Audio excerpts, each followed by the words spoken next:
O Estado Novo foi o período em que Getúlio Vargas governou o Brasil, de forma autoritária, entre 1937 até 1945.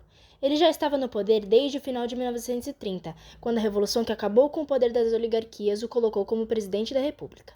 A justificativa utilizada por Getúlio Vargas para dar um golpe e permanecer no poder era a suposta ameaça comunista de tirá-lo do poder e implantar uma ditadura do proletariado. Em 10 de novembro de 1937, Vargas deu um golpe de Estado que fechou o Congresso Nacional, extinguiu os partidos políticos e cerceou as liberdades individuais.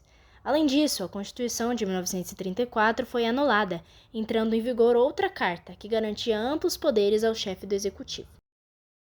Constituição de 1937.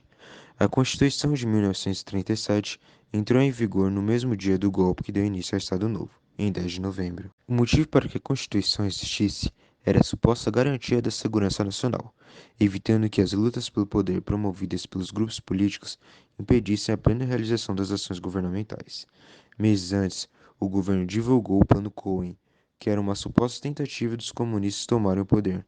Porém, anos depois, revelou-se que o plano era falso e foi criado como forma de justificar o golpe do Estado Novo. E quais foram os objetivos do Estado Novo? Após anunciar o golpe do Estado Novo, que fechou o Congresso, os partidos políticos foram desfeitos e as liberdades individuais reprimidas. Getúlio Vargas anunciou que o objetivo naquele momento era garantir a segurança nacional, bem como a ordem interna, que estavam ameaçadas pelas disputas entre fascistas e comunistas. Além disso, Vargas queria se aproximar da classe trabalhadora por meio da imagem de pai dos pobres, do líder das massas que concedeu os direitos trabalhistas. Departamento de Imprensa e Propaganda. A criação do DIP em 1939 foi importante para que o governo autoritário do Getúlio construísse uma imagem positiva perante a opinião pública.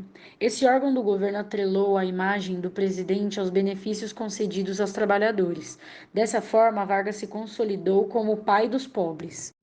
O DIP também foi responsável pela censura à imprensa, impedindo a publicação de notícias negativas ao governo ou que denunciassem a forma violenta e autoritária com que os órgãos repressivos perseguiam e prendiam os adversários da ditadura do novo Estado. No final dos anos 30, o rádio era o principal meio de comunicação do Brasil. O DIP atuou decisivamente nesse ramo para cumprir as obrigações. Para tanto, foi criado o programa Hora do Brasil, transmitido sempre às 7 horas da noite, com transmissão obrigatória para todas as rádios do Brasil.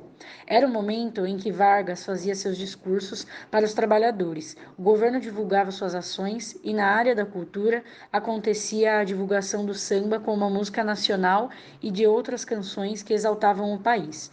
Em 45, a ditadura do novo Estado começou a enfraquecer e o período de Vargas no poder estava com os dias contados. Isso diminuiu a ação do DIP e o órgão foi extinto em 29 de maio do mesmo ano.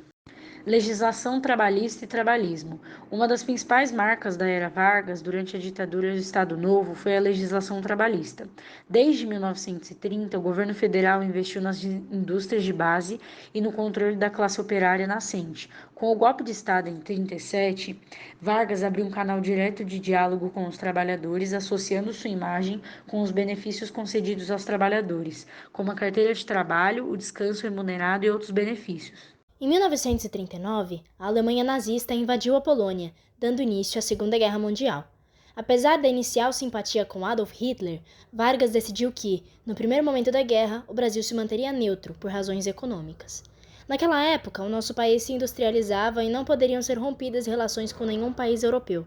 Apesar de o ministro das Relações Exteriores do Brasil, Oswaldo Aranha, apoiar os aliados durante o conflito, Vargas optou por não decidir em qual lado ficaria nos primeiros instantes da guerra. O cenário mudou em 1942, quando navios brasileiros foram afundados pelos submarinos alemães. As grandes manifestações no Rio de Janeiro exigindo que o Brasil saísse da neutralidade e rompesse relações com a Alemanha fez com que Vargas apoiasse os aliados naqueles tempos decisivos do fronte.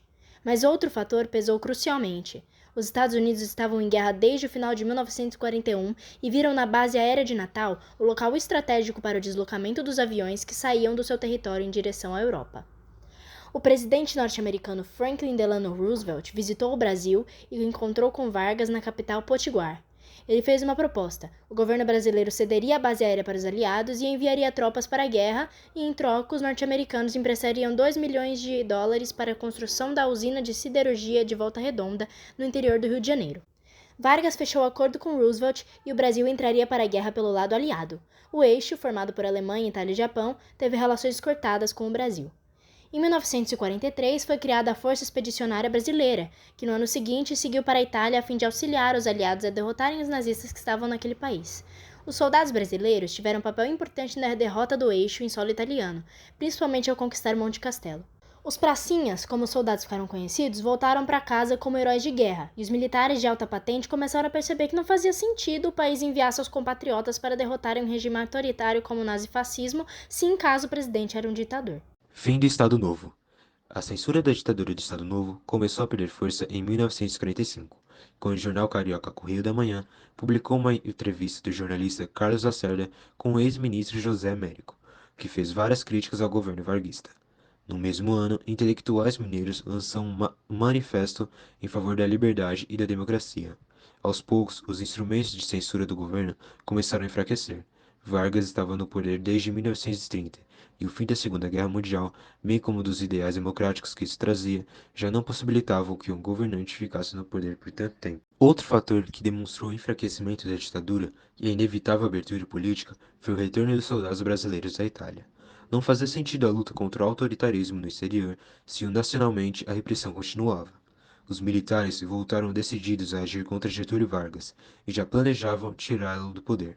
Percebendo que o fim da sua longa era no poder estava chegando ao fim, Vargas determinou que, no final de 1945, seriam realizadas eleições gerais diretas, fato que não acontecia desde 1930, quando ele chegou ao poder. Apesar dessa disposição em negociar a transição da ditadura para a democracia, Vargas desejava promover isso no poder, mostrando sua força junto aos trabalhadores. Seus apoiadores organizaram movimentos de rua que exigiam sua permanência no poder. Era o queremismo, uma denominação inspirada na frase "Queremos Getúlio". Até mesmo os comunistas, que foram tão perseguidos pela ditadura do Estado Novo, apoiaram esse movimento, por conta de uma ordem vinda da União Soviética para que os partidários do comunismo apoiassem os governantes que estiveram junto dos aliados durante a Segunda Guerra Mundial.